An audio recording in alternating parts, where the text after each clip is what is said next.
Good morning, YouTube land. We are at our 104th day Bible challenge, and today we're about to read Leviticus 14 already. Just a reminder that the book of Leviticus only has about 27 chapters, and we are already halfway through this book. Clap your hands for yourselves and pat yourselves on the back and all that good stuff. And definitely keep your hearts encouraged, because you all definitely has kept my heart encouraged. And I am having ice water this morning. Let me know what you all are having. Maybe I better take a couple of sips before my throat starts acting up. I don't know. It's just something about trying to read the Word of God, and the devil really messes with my throat, y'all. It's been getting better though, but I don't know. Yeah, we definitely have to keep on persevering. You know, the devil don't want the Word to go out. But you know what? He is a defeated foe. In the name of Jesus, we're going to get this word out. I don't care if I cough through the whole time. I'm going to push my way through. In Jesus' name, amen. Please grab your Bibles, follow along with me. And remember, this is a Bible challenge for you as well. So in order for you have a testimony that you've been reading, you have to follow along.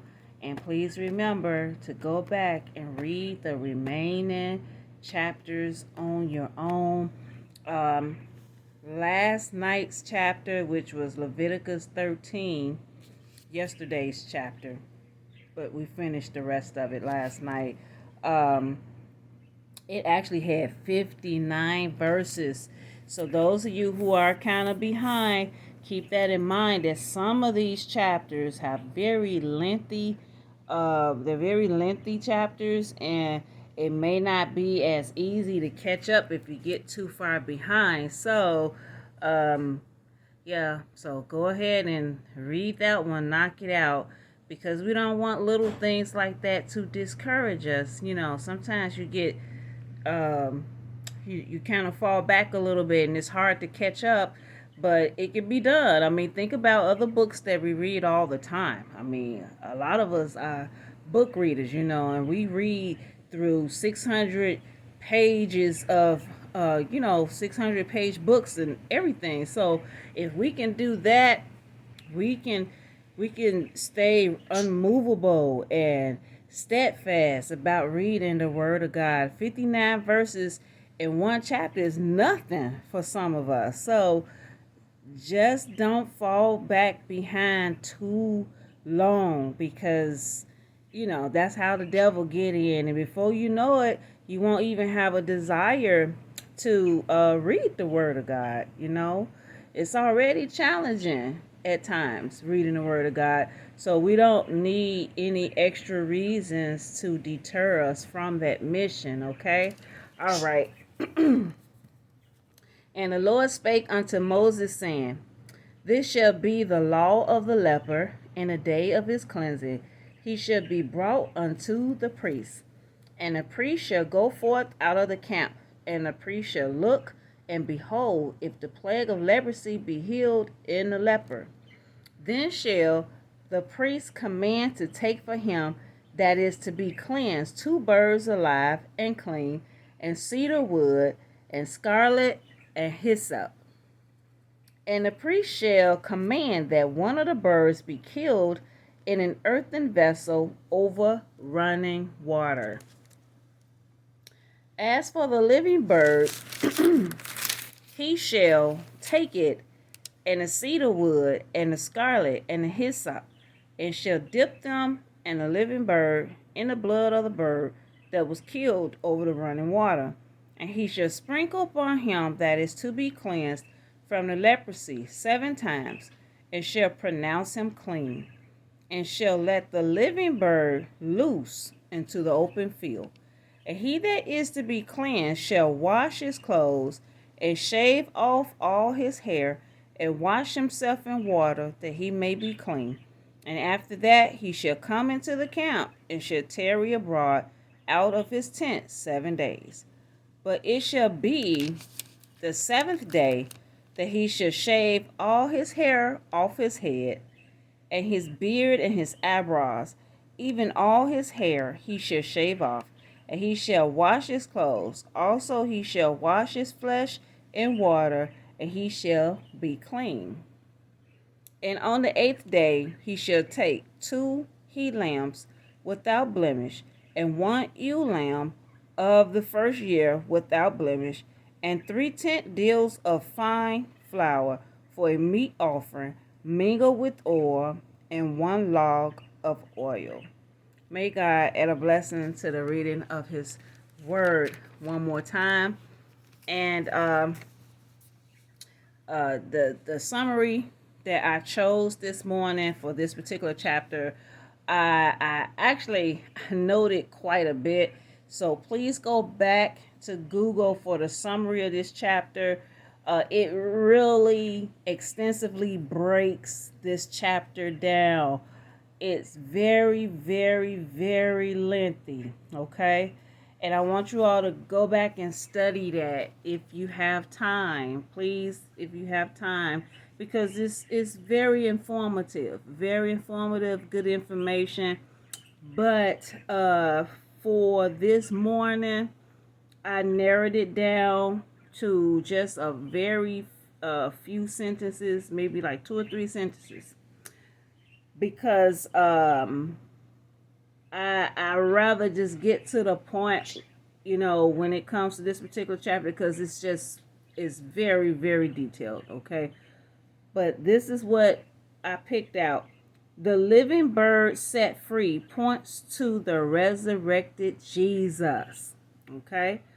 Also, it points to the one healed and set free from their leprosy, including the leprosy of sin.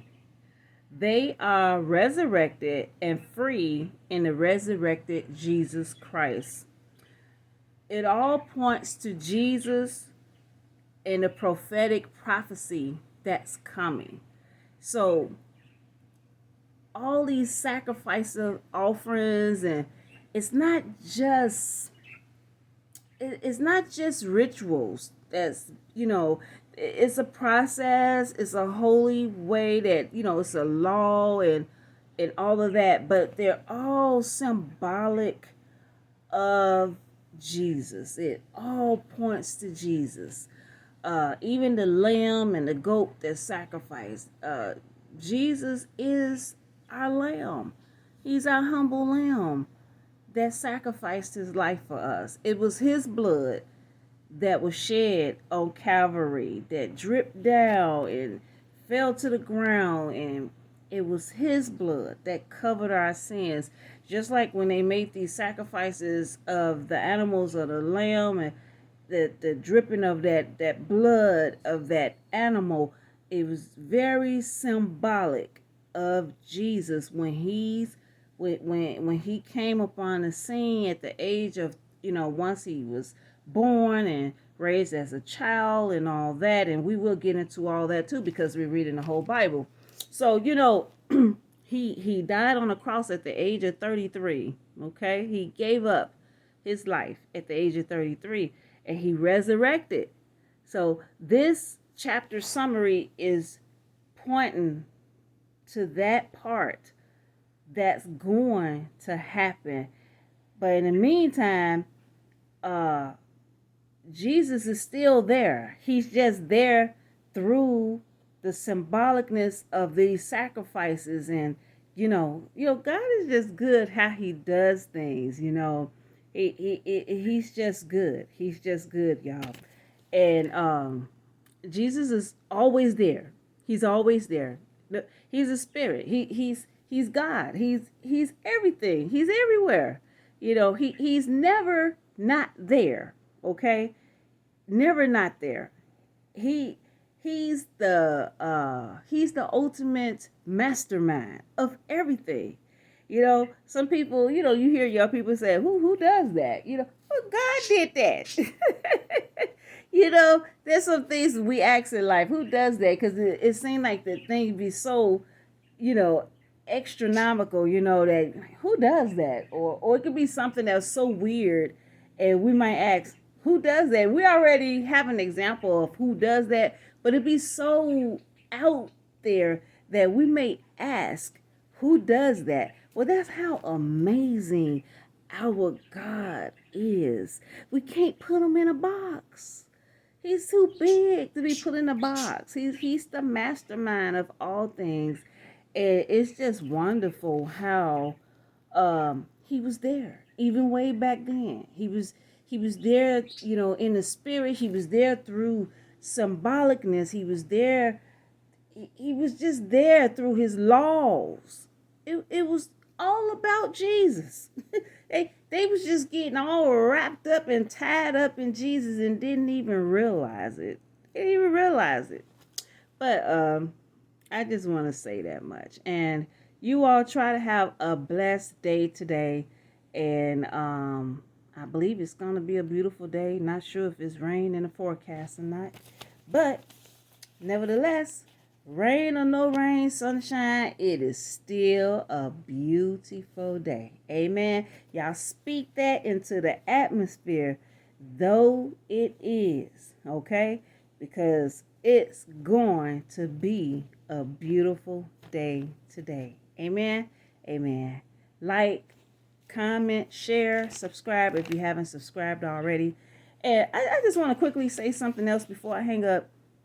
Before I disconnect the video, I just wanted to make sure that some of our new viewers that I had subscribed to you all's channels, and I had a mind to just check out some of the other people that's been following me, and it looked like I had not. I don't know what YouTube is doing, y'all, because I know I had subscribed to y'all channels a long time ago. So if you see something weird in your notifications this morning that looks like I'm just now subscribing, well, for some reason, when I clicked on y'all channels, it looked like I had never subscribed, which is so weird. And I know I have. So be aware of that and let me know if you notice anything weird like that. Because like for instance, my friend Tina Bickley, I subscribed to your channel, baby, a long time ago. A long time ago. And you don't have a channel, but I subscribed to your name. And when I clicked on there, it looked like I had not at all. It was still in the red. So I hit it again and the subscribe turned dark again. So that's just a good example. And it was a few other people that I know I have. So just let me know if y'all notice anything weird like that too. Yeah. Don't know what's going on with that. But anyway, I love y'all and thank y'all so much for everything that y'all do. Thank you for supporting my channel. Thank you for helping me grow my channel. Please continue to hit that, don't continue. If you haven't hit the notifications bell already, please hit the notifications bell so you can get future videos. And I love y'all. God loves y'all too. Take care.